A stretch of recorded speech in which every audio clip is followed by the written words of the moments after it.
2020 has been an awful year for many reasons, and one of those reasons is movies. Movie theaters, we cannot go to anymore. So instead, we've seen companies like Disney put stuff on Disney Plus, and The Crude's New Age go on Xfinity, and other stuff like that. We saw Artemis Fowl and Mulan go on Disney Plus, and the newest release on Disney Plus is Disney Pixar Soul. Came out on Christmas, and I've watched it, and let's get into the review. Soul is about a man named Joe Gardner who is a music teacher, and he dies. He literally dies. He falls into a manhole and just dies.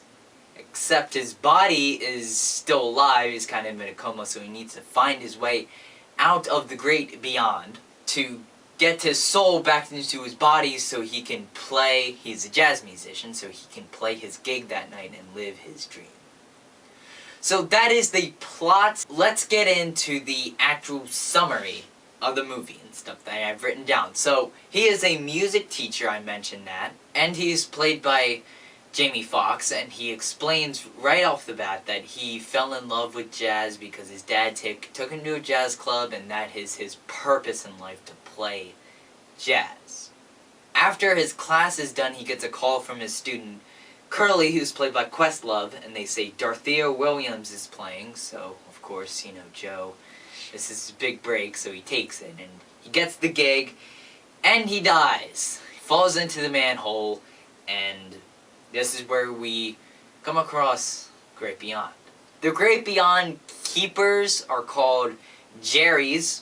Every single one is called Jerry. Joe doesn't want to go to the Great Beyond because it's heaven, and that's when you officially die, so he goes to the birthplace in the Great Beyond, where he becomes a guide or mentor to the spirits or souls before they eventually go to Earth.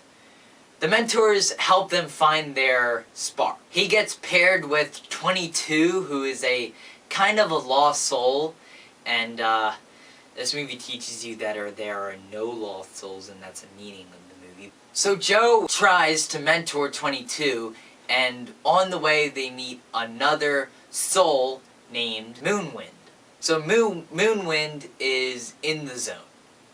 And in the zone literally means in the zone, because a place in the Great Beyond is in the zone. So they meet Moonwind, and he talks about the lost souls that are literally lost, don't have a purpose in the Great Beyond. And Moonwind helps them get back to Joe's body, and they do. Except Joe is in the hospital, his body is in the hospital, and 22 goes into Joe's body, not Joe's soul. So Joe's soul is in a cat, and 22 is in Joe's body. So there's scenes where they go to his apartment, and they go to the barber shop, and they get his hair cut, and the barber shop, I'll get to the barber shop later on, because it's a different sequence in the review. But the barber shop is a very important scene, because it talks about, the barbershops that you see in the city, and if you watch the Pixar documentary on Disney Plus, I forget exactly what it's called, but it's called Pixar something, and it talks about how the filmmakers actually went to these kind of barbershops in the city, and they took notes and jotted it down and actually tried to put some of the African American culture into this movie. So they go to Joe's mother's, she's a dressmaker, or a suit maker. Like, she fixes up suits and dresses and stuff like that. And they have to go to her because Joe's suit that he has to wear for the upcoming gig gets ripped, so she needs to fix it. Except Joe's mother does not like him doing gigs, and now that she knows she's doing gigs, so he needs to mend his ways with his mother. And this is where we're going to get into spoilers. So you haven't seen the movie, skip ahead about 2 minutes or so. So hopefully you've done that. If you haven't, this is your last chance. Please. So Joe mends his ways with his mother, and his mother tells him to follow his dreams. And his mother gives Joe his dad's suit. So 22 and Joe get in a big fight, and eventually their souls get ripped out of each other's bodies, and Joe is in his body, and 22 is a lost soul. And this is the part where it gets kind of emotional. So Joe's back in his body, he plays his gig, he gets the gig, he plays it, does a very nice job. And he reaches into his pocket when he's in his apartment at night, and he writes a song about 22. And he gets into the zone and finds Moonwind, and Moonwind tells him that 22 is a lost soul and has no purpose. So they help 22 find her purpose, and her purpose is music, so 22 can now go to Earth. And I was crying throughout this whole... It's just so emotional to see that there is no lost souls. There is no I shouldn't say that. There is no lost souls, and purpose are different than sparks. Your thing, my thing is Disney. That's not my thing. There are no your things. It's just sparks. It's just creativity that you love, and you love so much. There is no journey in life, and that's what this movie teaches you.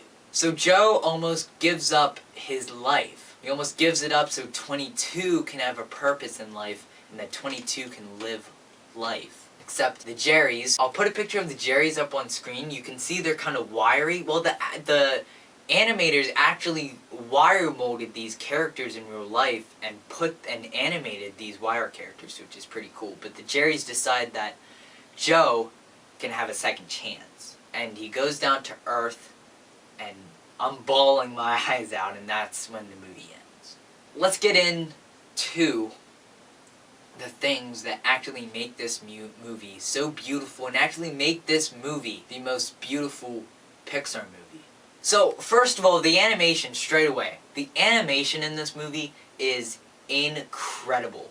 And Pixar always outdoes themselves with the animation, but there was one shot specifically that I just gave me chills. It was the New York skyline. And it's giving me chills now thinking about it. It was so beautiful. The way Pixar does animation is amazing. Every single person in this movie has a specific feature and a specific role in the movie. There's some movies that I just look at and say, these characters have no purpose in this movie. These characters don't contribute anything to this movie. Soul, everybody contributes something. The way Pixar creates a whole new world in this movie with The Great Beyond is simply stunning as well. I might not be the right person to talk about this, because as you can see, I am a white American, and I am not African American, so I don't want to come off saying the wrong thing in any way, and I'm not the right person to be talking about this, but hey, it's my channel. The black culture in this movie is represented very, very well. You know, the city life is, every person in the city has a unique feature, and I said that before, but like the barbershop scenes and the tailor scenes, it's just, and I know the filmmakers wanted to do this because, again, in the Pixar documentary, they talk a lot about the African American culture that they're putting specifically into this movie. It worked very, very, very well. The Great Beyond was so colorful, and in the zone, when Joe went in the zone and they took a shot at the Knicks. This is a pretty funny movie too. When they took a shot at the Knicks because they were in the zone, and then 22 threw a rock. It's on Twitter, you've probably seen it. But that was so good. But in the zone, the colors, the pinkish bluish, mended together a little bit. It was so stunning and so visually appealing to the eyes. It was such great animation. And that's no surprise with any Pixar movie. Every Pixar movie, if it's WALL-E, Inside Out, which, by the way, Inside Out's getting compared to this a lot, I don't see it. I personally think Inside Out was better than this, just because I'm a teenager, and I've actually, experienced emotions like that. But Up, Toy Story, of course, all have amazing animation, and this movie was no different. Every Pixar movie has Easter eggs, and this was no different as well. I keep saying there's no different, but this really stuck to the Pixar formula and was Pixar at its finest. So some of the Easter eggs that I immediately saw were some names that 22 had on the nicknames on the wall, including Joe Raft, Emil Earhart, I saw Muhammad Ali in there, Gandhi, what else did I see? There was a bunch in there. I saw when they were going into the place that you can get your spark in the great beyond, I saw the Spirit of Adventure, I saw a plane that the dogs in Up used, I saw the Pizza Planet truck. I did not see the Luxor Ball, but I did see the Pizza Planet truck, and look over there if you can spot the Pizza Planet truck, let me know down in the comments. I did see the Pizza Planet truck. I saw a Mayan temple that's probably connected to Coco. There was a lot of other Easter eggs in this movie that I did not see, but I heard that were there. And finally, the meaning. Meaning of this movie was very, very deep, and I'm not sure if kids are going to get the meaning, but kids don't really care about quality in movies. I'm sorry, kids don't have an opinion. But the meaning that I took away from the movie is that life is a journey, and nothing is set out for you. Nothing is your thing. Like I said before, Disney is my thing, but it's really not. It's really, nothing is yours. Like Joe, music was his, but it was also 22's. He said that 22 got music from him, except it can also be 22's thing too. And it also said that there are no lost souls, that anybody, like criminals in jail, politicians, corrupt politicians, 22, who one of her mentors said that she would never become anything, she would never be a life. Even she can be saved and not become a lost soul.